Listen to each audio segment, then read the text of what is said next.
Good morning, afternoon, whatever it is when you're listening to this. This is Mike Fleming from Pacific Cascade Middle School Library.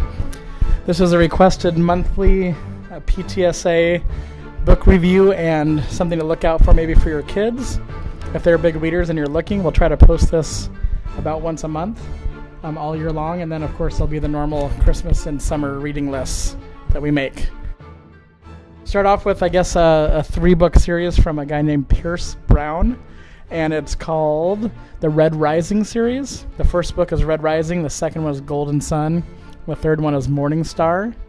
And it basically involves a kid who's a miner, and he's from one of the, pardon the pun, minor classes. In other words, farther down the line, it's his job just to toil in the mines and then die. But he is able to use some of his unusual skills to rise up in this world, which is a very martial fighting and combat type world, and he is adopted as a son by one of the big families that is involved in politics. And so there's lots of people trying to kill him and take him out because he's upsetting the balance of politics on this planet, or this consortium of planets. So that's called the Red Rising series. There's lots of action. We have all the books in the library here also if your kids want to check them out. So a new one, and Morning Star, the third one of that one just came out, by the way. And the Red Rising and Golden Sun are obviously a little bit older because they're the first 2 books of the 3-book series. But we got a new one called Bluescreen by Dan Wells. Bluescreen is all one word. And basically it's the street name for for a drug that in this futuristic, highly interconnected world where everybody uses like a computer inside their head and controls it with their thoughts. This one you plug this, basically it comes on a zip drive or a thumb drive, and you plug it into the back of your head where your port is, and it basically causes euphoria, but it also blanks you out and gives you a blue screen reset, hence the name of the drug. And unfortunately, this drug is taking root among the kids on the street and among the street gangs that peddle and deal it, but also it has a vulnerability that's baked into it. In other words, as your system reboots, your mental brain system basically reboots. It reboots with a little bit of code that allows you to be used as like a zombie army basically by somebody when they flip the switch. And so that's exactly what happens to the main character. She and some of her friends are caught up right in the middle of this, discovering that there's malignant code hidden in this drug called Bluescreen. It's kind of futuristic, kind of high-tech. I think it might not even be out yet. It might be out next month, but it's out. We have it in the library now that I think about it. It just came out, and it's really good. We have another series by Victoria Aveyard, Aveyard. It's called Glass Sword, and it's part of a 2-book series so far. There's supposed to be one more.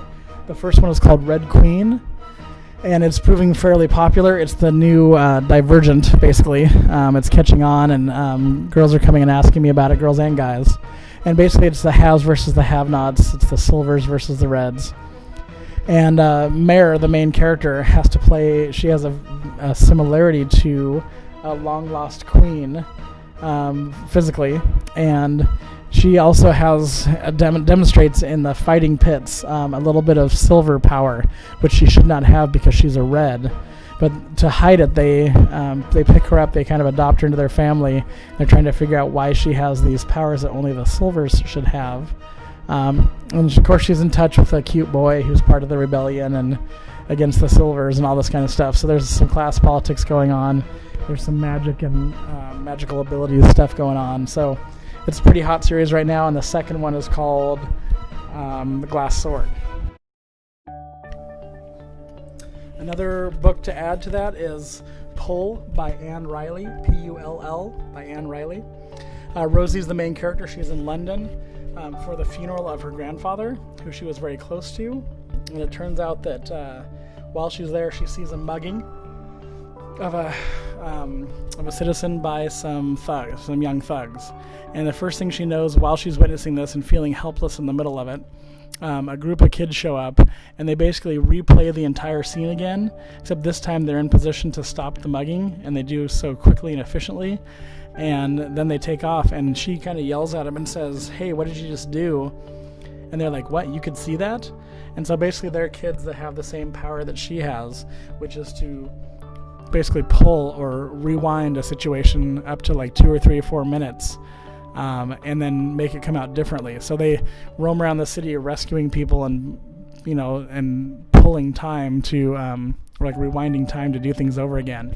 Of course, their enemies are aware of this also and are trying to best them at what they do. So it's pretty high. It's going to definitely be a series. It's pretty high energy and lots of cliffhangers. That would be a good one. And then one of my personal all lifetime favorites is Calamity, which just came out by Brandon Sanderson. And it's the closing book of a trilogy, which would be Steelheart was first, and then Firefight was second, and Calamity is third. And it's basically the story of non-superpowered humans who are taking on superpowered villains. Because when a comet passed the Earth, it created only supervillains, no superheroes, and then, of course, the entire Earth is broken down. All governments have fallen. Nobody can resist these superpowered villains because there's no superheroes. But David and his group of rebels called the Reckoners, they make it their task to take down which usually means kill, the Epics, which is the name for the supervillains. They're epically bad. So they try to take down the Epics, and of course there's all sorts of technology and cool powers, and the cool thing is that every supervillain, every Epic has a weakness. They don't know what it is, and if they do a bunch of research, they can maybe figure it out, and they can use that to foil the efforts of the supervillains. So that's Calamity, which is the third book of the Steelheart, Firefight, and Calamity series by Brandon Sanderson. Another one that caught me completely out of the blue was brought to me by a student first, and then I borrowed it, and it was as wonderful as he said it was. It was called Off to Be the Wizard by Scott Meyer, Meyer. And Off to Be the Wizard is a great book that combines geekiness and high-tech and time travel all together into one awesome book. I'm going to give you a tiny spoiler, because I say tiny because I don't want to ruin it. You may want to read this book yourself. I mean, I'm 45, and I love this book. It basically covers a guy named Martin who is looking around in some code, code that he finds online, and he finds a 5-paragraph segment that basically allows him to rewrite reality, which is all basically controlled by computer code. So he finds this, and he ups his height, he changes his bank account, he does all sorts of stuff, and he gets basically the FBI and the banking authorities onto him. And he's prepared a little out. He's prepared a time travel button where he can use that program to change the time that he exists in and send himself back to medieval times. And he picked medieval times because there was a book that said basically like the 1450s or something were the best time to live in the London area, and in particular a certain area of England was best of all of them. And so after the FBI is on him and the banking authorities are after him, he uses his secret escape button and he pops back to the Middle Ages, and he figures I'll just use my knowledge of the future and my tech skills to appear to be a wizard, and I'll be able to get away from all these people. And become a god to these people in the Middle Ages. And the problem is that he wasn't the only guy that read that book, nor was he the only guy that found that code. He's one of 7 or 8 wizards that are all banging around together in the same village back in the Middle Ages, and it just gets funnier and funnier from there. They basically can do anything they want to because they know how to rewrite the code, but one of the wizards turns against them and has a plan to dominate everybody and very closely pulls it off. So that's part of a 3-book series. Actually, the first one's in the library now. It is hilarious. It was one of my favorite books I've read in the last 5 years. And other than that, we'll move on to the next one. It's from 2014, but I just came across it recently, so I just wanted to tell you about it. We now have a copy in the library. It's called The Girl from the Well, and the author's last name is Chupeco, Chupeco. And it's based on Japanese mythology, in particular a spirit. I can't remember the name of the spirit offhand, but the spirit is the protector of those that leave this earth in less than savory circumstances. So if they are murdered or abused or tortured to death, this spirit comes and avenges them. Oyeshu, I think is her name, or something like that. But basically they're tracking a killer, and this avenging spirit is helping this human boy that can see her. The avenging spirit is a her, and they end up at a Japanese temple out in the wilderness, like a Buddhist temple, where there's a bunch of nuns who know how to evict this spirit that's causing this killer to kill people. And so it sounds super creepy, and it is at times, but it's also perfect for middle schoolers. A little bit of horror, a little bit of excitement, a little bit of murder, and it all ends in a positive way. So I really enjoyed that one. 3 more books. Night Speed by Howard, and it comes out in May. So I'm a little bit ahead on this one, but you can maybe make a pre-order on Amazon or something, and it could appear for your kid, and they could be excited and look forward to it. But Night Speed is about the future where they have both criminals and a police force made up of teenagers that use this drug called Tetra. And what Tetra does is it allows you to, for 9 minutes, have super speed, super strength, super whatever.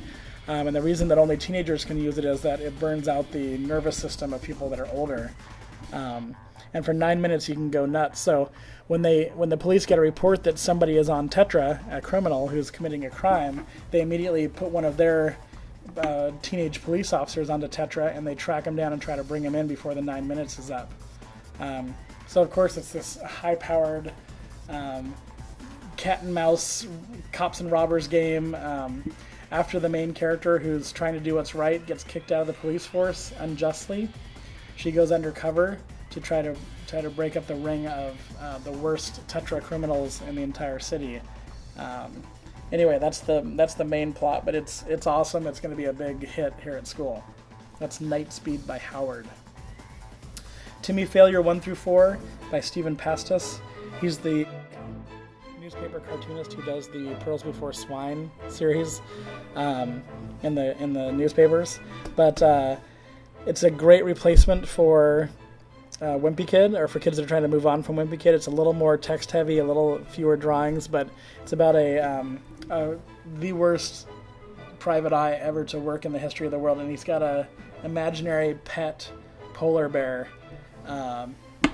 and named Total. And Timmy's last name is Failure, so it's Timmy Failure and his polar bear Total, and so his investigation company is called Total Failure Incorporated. It just gets worse from there, but it's very funny, very clever. Kids love it. The 4th one, which just came out, is called Timmy Failure, Sanitized for Your Protection. And if your kid's looking for something to move on to after Wimpy Kid, this is the answer. And the last book for today is a 2-book series so far. I can't wait till the 3rd one comes out. It's called Jackaby, Jackaby, by William Ritter, Ritter. Both Jacobi and the sequel, Beastly Bones, are about a supernatural detective, think Sherlock Holmes, but with the ability to see and comprehend magic. And there's a young girl main character who answers a classified ad in the paper and is taken on by this very strange man. He wears a voluminous billowing coat everywhere he goes with thousands of pockets, and he solves cases in the strangest ways, but it's very clever, very upbeat. You never know what's happening. So where kids wouldn't necessarily read Sherlock Holmes, they will certainly read Jackaby, and I really liked that series. So that's it for the month of March. There'll be a new one probably right before spring break, and we'll go from there. If you enjoy it, please drop me a line or an email and let me know. That's signing out, Mike Fleming from Pacific Cascade Middle School Library.